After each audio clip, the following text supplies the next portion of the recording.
محترم ناظرین، جس سے پوری دنیا میں تباہی پھیلے گی، انہی زلزلوں کے دوران اس کے بعد دجال کا ظہور بھی ہو جائے گا، اور اس کے کچھ عرصے بعد اسلام کا آخری معرکہ بھی لڑا جائے گا، جس کے لیے حضرت امام مہدی علیہ السلام کا ظہور انہی دنوں میں ہوگا۔ دوستو، سورج گرہن کے اعلان کے کچھ ہی دنوں بعد ایک اور امریکہ کے زیولوجیکل ریسرچ سروے میں بتایا گیا ہے کہ امریکہ کے 7 سے 8 مقامات اس وقت زلزلے کی زد میں ہیں۔ ان مقامات پر اگر زلزلہ آیا تو ٹیکٹونک پلیٹس جو سورج کی روشنی ہے ان کو دیکھ کر اوپر کی طرف آ جائے گی اور زلزلہ پیدا ہو جائے گا، جس کی وجہ سے امریکہ کے 7 علاقے شدید متاثر ہوں گے۔ ابھی تائیوان میں جو کچھ عرصہ پہلے زلزلہ آیا تھا، پورا ملک اس زلزلے کی لپیٹ میں آ گیا تھا۔ تائیوان بہت زیادہ اوپر کا ملک تھا، یعنی کہ اگر اس کو آج کے جدید دور کے اعتبار سے دیکھا جائے تو تائیوان ہر طرح سے اپنے آپ کو سیکیور سمجھتا ہے۔ جو اس نے بلڈنگز بنائی ہیں، اونچی اونچی عمارتیں بنائی ہیں، ان کا سٹرکچر، جو اس کے ڈیزائنرز تھے تو وہ زلزلہ پروف تھے، لیکن وہ لوگ یہ بات بھول گئے کہ اللہ رب العالمین ہر چیز پر قدرت رکھتا ہے۔ میرے رب کی شان ہے ہر چیز سے اونچی ہے، میرے رب کی ذات اور صفات کن فیا کن ہے۔ اگر ان کو اس بات کا ادراک ہوتا تو پھر وہ لوگ اس عمارتوں کو بنانے کے بعد بھی اللہ رب العالمین کے آگے سجدہ ریز ہوتے، لیکن اللہ پاک نے ان کو وہ توفیق ہی نہیں دی، تو اللہ پاک نے اپنی نشانی کے ذریعے ان کو بتایا اور ایسا خطرناک قسم کا زلزلہ وہاں پر ریکارڈ ہو گیا۔ یہ آپ لوگوں کے آگے کی ہی بات ہے، کیونکہ یہ کچھ عرصہ پرانا رزلٹ ہے، اور اس پر امریکہ اپنے 7 مقامات کو بھی ظاہر کرتے ہوئے بتا رہا ہے کہ ہم لوگ اس تباہی کی زد میں آ رہے ہیں۔ یہ بہت سارے معاملات جو کہ قیامت کی طرف جا رہے ہیں، یہ ساری باتیں آپ کو بتانے کا مقصد کیا ہے کہ آپ ان چیزوں کو سمجھ سکیں کہ قیامت سے پہلے جو گونج سنائی دے گی وہ گونج ابھی تک سنائی نہیں دی گئی ہے۔ نبی پاک صلی اللہ علیہ وآلہ وسلم نے فرمایا کہ وہ آواز اتنی تیزی سے بلند ہوگی کہ ہر بندہ اس آواز کو سن سکے گا، لیکن وہ آواز کہاں سے آئے گی اس کا اندازہ کوئی بھی نہیں لگا پائے گا۔ ہمارے نبی پاک صلی اللہ علیہ وآلہ وسلم کے حدیث کے مطابق جو قیامت قائم ہوگی، اس قیامت کے اثرات اس وقت سے مشابہت رکھتے ہیں، لیکن ابھی وہ وقت نہیں آیا ہے۔ اور آپ لوگوں کو جو میں عمل بتانے جا رہی ہوں، وظیفہ بتانے جا رہی ہوں، وہ وظیفہ بھی بڑا مستندر اور ایسا عمل ہے جو انشاءاللہ آپ کے لیے مددگار ثابت ہوگا۔ دوستو، جتنی باتیں میں نے ابھی تک آپ کو بتائی وہ تمام کی تمام باتیں نیو اور احادیث کی روشنی کو سامنے رکھ کر ایک کوالٹی ویڈیو بنانے کی کوشش کی ہے۔ چاند کو گرہن کیسے لگتا ہے اور سورج کو گرہن کیسے لگتا ہے، میں نے آپ کو سائنٹیفک ریسرچ کے مطابق بتانے کی کوشش کی ہے، لیکن اب اسلامی روح کی نظر بھی دیکھ لیتے ہیں کہ ان چیزوں کے بارے میں اسلام کیا کہتا ہے۔ نبی کریم صلی اللہ علیہ وآلہ وسلم کے صاحبزادے حضرت قاسم جب اس دنیا سے انتقال فرما گئے تو اس وقت سورج کو گرہن لگا ہوا تھا، اور لوگوں نے یہ کہنا شروع کر دیا کہ یہ گرہن حضرت قاسم کی وفات کی وجہ سے لگا ہے۔ جب یہ بات نبی کریم رؤوف الرحیم صلی اللہ علیہ وآلہ وسلم کے پاس پہنچی تو آپ علیہ الصلوۃ والسلام نے فرمایا کہ سورج گرہن کا لگنا اور چاند گرہن کا لگنا یہ کسی کی موت یا کسی کی زندگی سے کوئی تعلق نہیں رکھتا، بلکہ یہ اللہ رب العزت کی نشانیوں میں سے ایک نشانی ہے۔ تو یہ ثابت ہوا کہ سورج گرہن کے وقت اور چاند گرہن کے وقت بہت سی ایسی کہانیاں سنائی جاتی ہیں جن کا اسلام سے دور دور تک کوئی تعلق ہی نہیں، لہٰذا اسلام کو سمجھنے کی کوشش کریں۔ ہمارا اسلام جو حکم دیتا ہے اس کے مطابق زندگی گزارنے کی کوشش کریں، نہ کہ مختلف کہانیوں کو سن کر ان پر عمل کرنا شروع کر دیں۔ وقت کی نزاکت کو مد نظر رکھتے ہوئے آئیے ناظرین آج کے اس بابرکت عمل کی طرف چلتے ہیں، لیکن اس سے پہلے اگر آپ اس چینل پر نئے ہیں اور آپ نے ابھی تک اس چینل کو سبسکرائب نہیں کیا تو خدا را اس چینل کو ابھی سبسکرائب کر لیں، کیونکہ ایسے بہت سے وظائف، بہت سے عمل آپ کے حوالے ڈیلی بیسس پر کرتی رہوں گی انشاءاللہ تعالی۔ تو ناظرین، سورج گرہن کے وقت ہمیں کیا عمل کرنا چاہیے، کس طریقے سے کرنا چاہیے، طریقہ کار اچھی طرح سے سن لیں اور سمجھ لیں۔ حضرت ابو موسیٰ رضی اللہ تعالیٰ عنہ نے فرمایا کہ سورج کو گرہن لگا تو نبی کریم صلی اللہ علیہ وآلہ وسلم پر ایسی کیفیت طاری ہوئی جیسے قیامت آ گئی ہو۔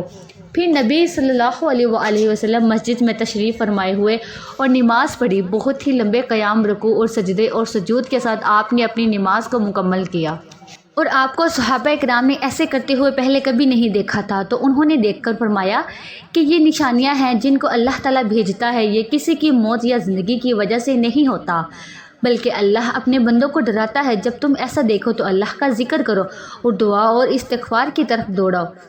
تو اس سے ثابت ہوا کہ جب بھی سورج گرہن لگے یا پھر چاند کو گرہن لگے تو آپ نے عمل کیا کرنا ہے اور کس طریقے سے کرنا ہے۔ جب سورج گرہن لگتا ہے تو آپ نماز کسوف ادا کریں، یعنی کہ 2 رکعت نماز نوافل پڑھیں، اور جب چاند گرہن لگے تو نماز خسوف ادا کریں، اس وقت بھی 2 نوافل پڑھیں۔ ان نوافل کی نیت آپ نے کرنی ہے جیسے آپ دوسرے نوافل پڑھتے ہیں۔ پہلے رکعت میں سورہ فاتحہ کے بعد آپ کوئی سی بھی سورہ مبارک پڑھ سکتے ہیں، دوسری رکعت میں بھی آپ سورہ فاتحہ کے بعد کوئی بھی سورہ پڑھ سکتے ہیں۔ ایک تو آپ نے یہ عمل کرنا ہے کہ نماز کسوف یا خسوف جو پڑھی ہے، یاد رکھیے گا نماز خسوف چاند گرہن کے وقت پڑھی جاتی ہے اور نماز کسوف سورج گرہن کے وقت پڑھی جاتی ہے۔ ناظرین، اس بار جو سورج گرہن لگنے والا ہے وہ بہت زیادہ تیز لگے گا، بالکل ایک لائن میں، ایک سٹریٹ لائن میں چاند بھی اور سورج دونوں آنے والے ہیں، یعنی کہ دن کے اندر اندھیرا چھا جائے گا۔ تو آپ باہر نکلنے سے اجتناب کریں، کیونکہ جو سورج اور چاند کو ٹکرا کر روشنی ہمیں ملے گی وہ روشنی ہمارے جسم کو متاثر کرے گی، کیونکہ روزانہ جو ہم لوگ سورج سے روشنی حاصل کرتے ہیں وہ ہمارے جسم کو تر و تازہ کرتی ہے، لیکن اس بار جو روشنی ہمیں ملے گی بڑی منفرد ملے گی، اور نہ ہی آپ نے یہ سوچنا ہے کہ میں باہر نکلا، میرے سر میں درد ہو رہا ہے، سورج کی شعاعیں برداشت نہیں ہو رہی، میں بے ہوش ہونے والا ہوں یا بے ہوش ہونے والی ہوں۔ تو بہتر چیز یہ ہے کہ وسوسوں میں نہ پڑیں اور اپنے گھر میں موجود رہیں، باہر نہ نکلے تو زیادہ بہتر ہے، کیونکہ جو روشنی نکلے گی وہ ہمارے جسم کے لیے ایک نئی روشنی ہوگی، جو کہ زمین، سورج اور چاند تینوں ایک سٹریٹ لائن کے اندر آ گئے ہیں اور روشنی ان کو ٹکرا کر ہم تک پہنچ رہی ہے۔ روزانہ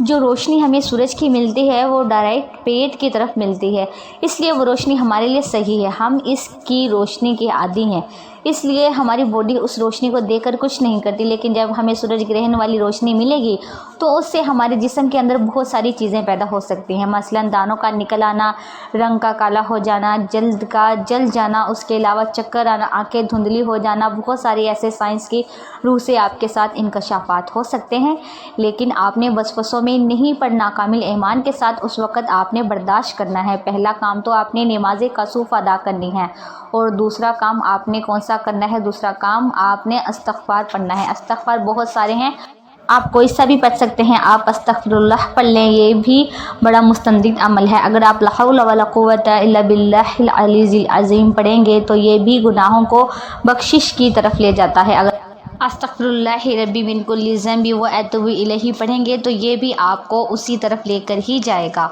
آپ لوگوں نے پہلے نمبر پر 2 نوافل بتائے گئے طریقے سے پڑھ لیے، جو کہ نماز کسوف ہے وہ آپ نے پڑھ لی، جو نبی پاک صلی اللہ علیہ وآلہ وسلم نے پڑھی تھی، یعنی کہ جو نبوی عمل میں آپ کی خدمت میں لے کر حاضر ہوئی ہوں اس عمل کو آپ نے بالخصوص کر لینا ہے، کیونکہ اس کی حیثیت ہے، اس کا ایک وجود ہے جو میں نے آپ کو بتایا ہے۔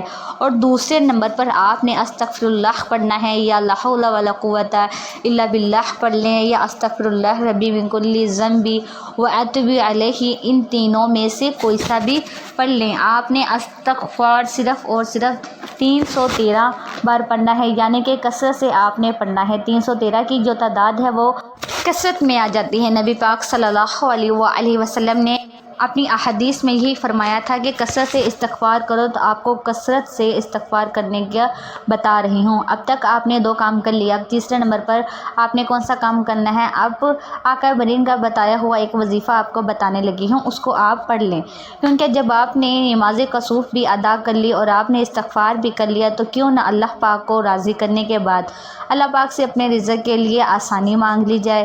تو تیسرا کام، آپ اللہ پاک کا وہ نام پڑھیں گے جس کی میرے رب نے خود قسم کھائی ہے، یا فتاح، یہ وہ نام ہے جس کی میرے رب نے خود قسم کھائی ہے۔ ارشاد فرمایا اور کہا کہ میرے اس نام سے کوئی بھی مانگتا ہے میں اس کو عطا کرتا ہوں۔ تو آپ نے یا فتاح یا رزاق دونوں کو ملا کر پڑھنا ہے۔ کیسے پڑھنا ہے اور کتنی بار پڑھنا ہے ملاحظ فرمائیں۔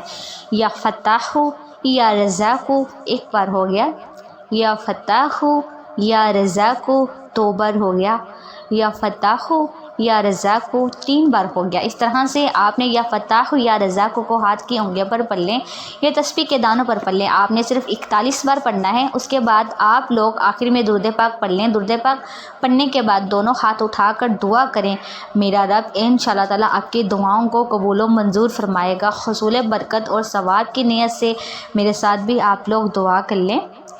اللہ پاک ہمیں اس بڑی تباہی سے بچائے گا۔ اے میرے مالک و مولا، تو رحمان ہے، تو رحیم ہے، تو کریم ہے، تجھے تیری شان کریمی کا واسطہ۔ اے اللہ، آج جو شخص بھی ہاتھ اٹھا کر تیرے آگے دعا کر رہا ہے، اے اللہ تیرے سامنے آہذاریاں کر رہا ہے، اے میرے اللہ ان سب کو دگنی رات چگنی ترقی عطا فرما۔ اے اللہ ہمارے تمام صغیرہ اور کبیرہ گناہوں کو معاف فرما دے۔ اے اللہ نیکیوں میں زیادتی عطا فرما۔ اے اللہ ہم سب مسلمانوں میں سے اگر کوئی بے روزگاری ہے تو اے اللہ ہم سب کو کشادہ روزگار عطا فرما۔ جو بے اولاد ہے ان کو اولاد نرینہ عطا فرما۔ اے اللہ جو میری بہنیں حمل سے ہیں، اے اللہ میری تمام بہنوں کی حفاظت فرما، ان کے حمل کی حفاظت فرما، ان کے بچوں کو پورے اعضاء کے ساتھ صحت مند پیدا فرما۔ اے اللہ ان کو سلامت رکھ، کسی کی گود کو مت اجاڑنا، بے شک اے اللہ تو بہترین حفاظت فرمانے والا ہے، مہربان ہے۔ آج ہم لوگ اپنے آپ کو تیری حفاظت میں دیتے ہیں۔ اے میرے مالک و مولا، ہمارے ملک کو زلزلے سے محفوظ فرما، ہمارے ملک کو میرے مولا اپنے غضب سے بچا لے۔ اے اللہ اپنی مدد کو جاری فرما دے۔ اے اللہ ہم تیرے آگے ہاتھ اٹھا کر دعا کر رہے ہیں کہ تو جو بھی سورج گرہن کو لگا رہا ہے، اے اللہ تو ہم سب کی حفاظت فرما۔ اے اللہ کیونکہ ہم تیرا کلمہ پڑھنے والے ہیں، تیرے حبیب کا نام لینے والے ہیں، اے اللہ ہم سب کو تو سلامت رکھ، اور جو بھی اس فانی دنیا سے انتقال کر گئے ہیں ان کی قبروں کو منور فرما، اور ہم سب کو سلامت رکھ، ان کی بخشش فرما، ان کے درجات میں بے حساب بلندیاں عطا فرما۔ آمین ثم آمین۔ دعا ہے کہ رب کریم میرا سنانا اور آپ کا سننا اپنی پاک بارگاہ الہی میں قبول و منظور فرمائے، جو مانگا مقدر فرمائے، جو نہیں مانگ سکے بن مانگے عطا فرمائے۔ آمین ثم آمین۔ ناظرین اپنے رزق میں برکت اور وسعت کے لیے اللہ تعالیٰ کے 99 ناموں میں سے کوئی ایک نام کمنٹ میں ضرور لکھیے گا۔ جزاک اللہ خیر۔ اللہ تعالیٰ ہم سب کا حامی و ناصر ہو۔ آمین۔ السلام علیکم ورحمۃ اللہ وبرکاتہ۔